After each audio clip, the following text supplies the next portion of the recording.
Good morning guys. आज की आज करंट अफेयर में आप सभी का स्वागत है। मैं आपके लिए वेरी इंपॉर्टेंट क्वेश्चन लेके आई हूँ।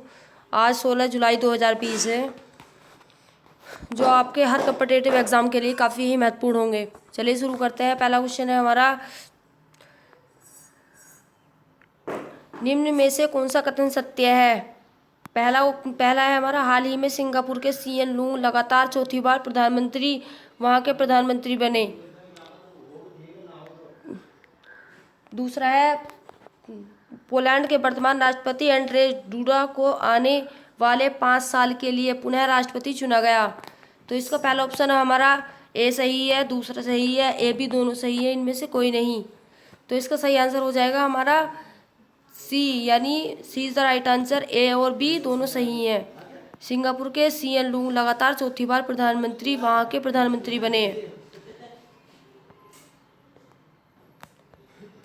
उनकी पार्टी का नाम पीपुल्स एक्शन पार्टी है। सिंगापुर दक्षिण एशिया में मलेशिया तथा इंडोनेशिया के बीच स्थित है।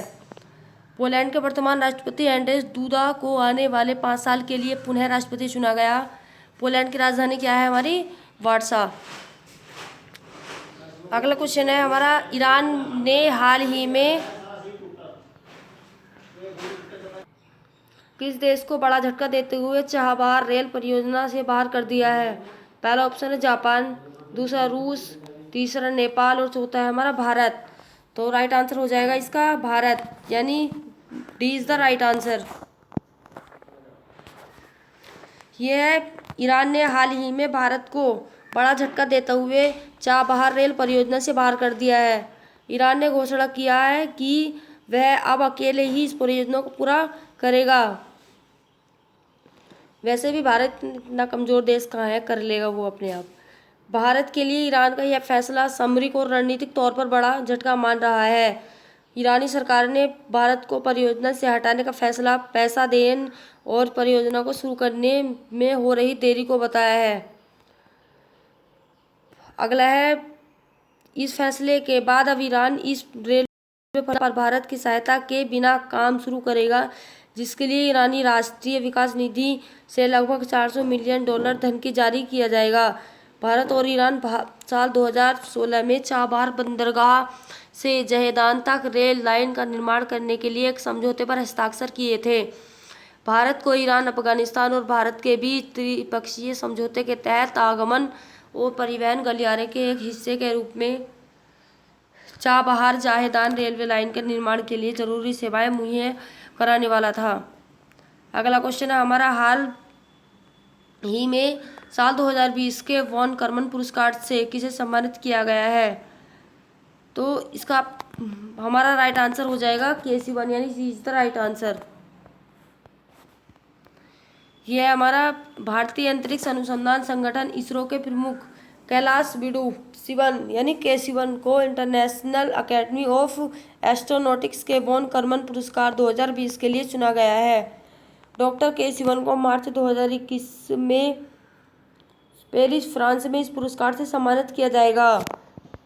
अगला है, प्रोफेसर उडुपी रामचंद्र राव वॉन करमन पुरस्कार पाने वाले पहले भारतीय थे। उन्हें यह पुरस्कार साल 2005 में प्रदान किया गया था, जबकि उनके बाद डॉक्टर कृष्ण स्वामी कस्तूरी रंगन को 2007 में वॉन करमन पुरस्कार से सम्मानित किया गया था।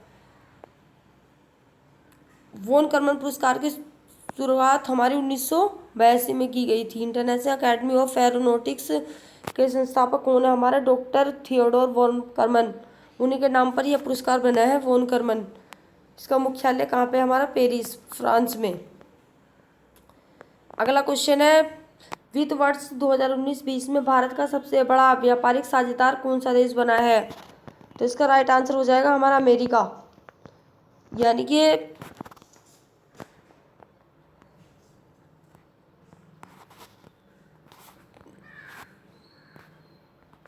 ए इज द राइट आंसर। यह है, केंद्रीय वाणिज्य और उद्योग मंत्रालय ने इसका आंकड़ा जारी किया है। यह लगातार दूसरा साल है जब अमेरिका टॉप ट्रेडिंग पार्टनर बना है। उससे पहले के सालों में चीन यह स्थान रखता था। भारत और अमेरिका के बीच 2019-20 में द्विपक्षीय व्यापार 88.75 बिलियन अमेरिकी डॉलर हो गया है, जबकि 2018-19 में 87.96 बिलियन अमेरिकी डॉलर था। अमेरिका कुछ देशों में से एक है जिनके साथ हमारा ट्रेड सरप्लस है, मतलब कि हम जितना निर्यात करते हैं उससे कम आयात करते हैं। यह 2019-20 में अमेरिका के साथ ट्रेड सरप्लस व्यापारिक मुनाफा 17.42 बिलियन डॉलर का रहा, जबकि उससे पहले के साल 2018-19 में 16.86 बिलियन डॉलर था, मतलब पिछले साल की तुलना में ज़्यादा फायदे में रहे। आंकड़ों के अनुसार 2013 से 2018 तक चीन सबसे बड़ा ट्रेडिंग पार्टनर था, लेकिन फाइनेंशियल ईयर 2018-19 से यह जगह अमेरिका ने ले ली है। अगला क्वेश्चन हमारा, गूगल के सीईओ ने भारत में कितनी रकम निवेश करने का ऐलान किया है? तो इसका राइट आंसर हो जाएगा हमारा 10 अरब डॉलर, यानी कि सी इज द राइट आंसर। यानी कि अगले 7 सालों में भारत में तकरीबन निवेश करेगा गूगल।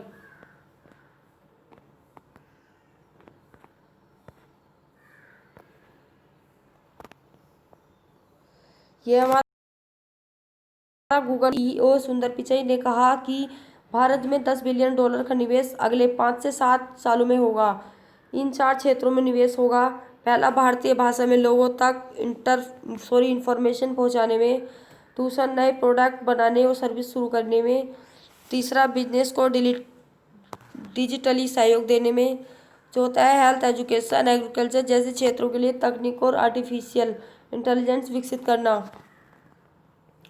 अन्य महत्वपूर्ण तथ्य है इसके, गूगल ने सोशल मीडिया पर गूगल प्लस को किस नाम से लॉन्च किया है? गूगल करेंट्स के। और गूगल के सीईओ मैंने बताई दिए हैं, सुंदर पिचाई, और इसका मुख्यालय हमारा कैलिफोर्निया अमेरिका में है।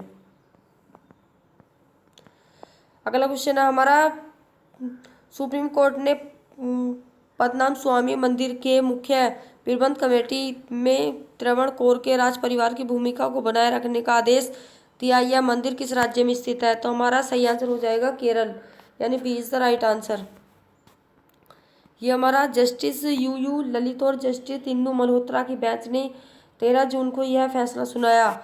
यह मंदिर केरल के तिरुवनंतपुरम जिले में स्थित है। हाल ही में सर्वोच्च न्यायालय ने केरल के तिरुवनंतपुरम में प्रसिद्ध श्री पद्मनाभ स्वामी मंदिर के प्रशासन में त्रावणकोर रियासत के पूर्ववर्ती शाही परिवार के अधिकारों को बरकरार रखा है।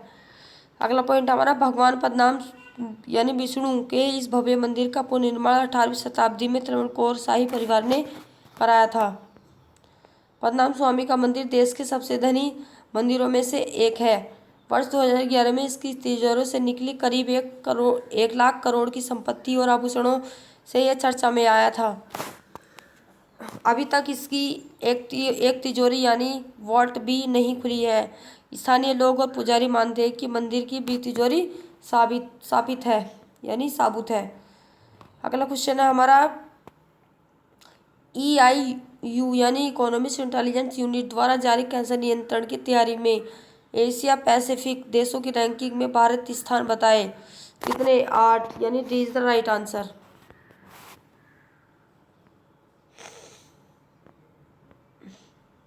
यानी रैंकिंग में पहले स्थान पर हमारा ऑस्ट्रेलिया, दूसरे पे है हमारा दक्षिण कोरिया, तीसरे पे मलेशिया और चौथे पे हमारा कौन सा है? भारत। वर्ष 2019 में इकोनॉमिक इंटेलिजेंस यूनिट द्वारा जारी इंडेक्स ऑफ कैंसर प्रिपेयर्डनेस के 28 वैश्विक देशों में से भारत का स्थान कौन सा था? 19वां। और EIU का मुख्यालय हमारा लंदन, यूनाइटेड किंगडम यानी UK, और प्रबंधन निदेशक है CEO है इसके रॉबिन वेब। अगला क्वेश्चन है हमारा, किस दिग्गज हॉकी खिलाड़ी को मोहन बागान लाइफ टाइम अचीवमेंट पुरस्कार से हाल ही में सम्मानित किया गया है? तो इसका राइट आंसर हो जाएगा हमारा अशोक कुमार को, यानी सी इज द राइट आंसर।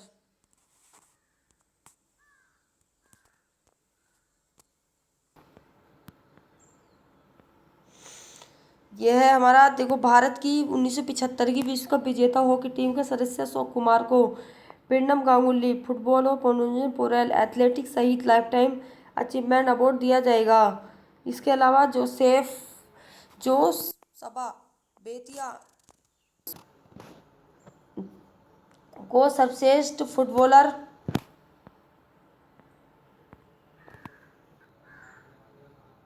वरिष्ठ पुरस्कार मिलेगा, जबकि सजल बैग यानी U18 को सर्वश्रेष्ठ युवा खिलाड़ी चुना गया है। AT के मोहन बागान क्लब के अनुसार हॉकी लीजेंड गुरबख्श सिंह और पूर्व प्रथम श्रेणी क्रिकेटर पलाश नंदी को इस साल के मोहन बागान रत्न से सम्मानित किया गया है। अगला क्वेश्चन है हमारा, हाल ही में किस राज्य सरकार ने रोको टोको अभियान की घोषणा की है? तो इसका राइट आंसर हो जाएगा हमारा मध्य प्रदेश, यानी कि शिवराज सिंह चौहान ने, यानी B is the right answer.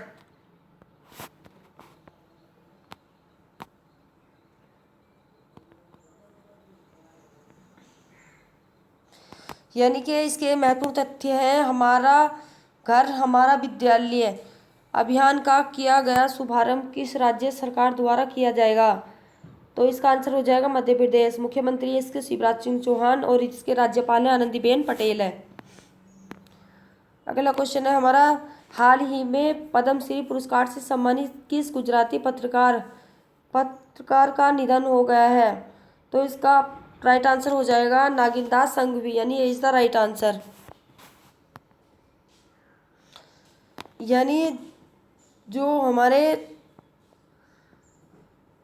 Padmashri पुरस्कार से सम्मानित गुजराती पत्रकार, लेखक और राजनीतिक विशेषज्ञ नागिनदास जी हैं, उन्हें वर्ष 2019 में पद्मश्री पुरस्कार से सम्मानित किया गया था। उन्हें महात्मा गांधी, गुजरात और अन्य विषयों पर लिखी उनकी पुस्तकों के लिए जाना जाता था। अन्य तथ्य है इसके, विश्व प्रेस स्वतंत्रता दिवस 3 मई को मनाया जाता है और विश्व प्रेस स्वतंत्रता सूचकांक 2020 में भारत 142वें स्थान पर है। आज के लिए बस इतना ही। Thank you for watching.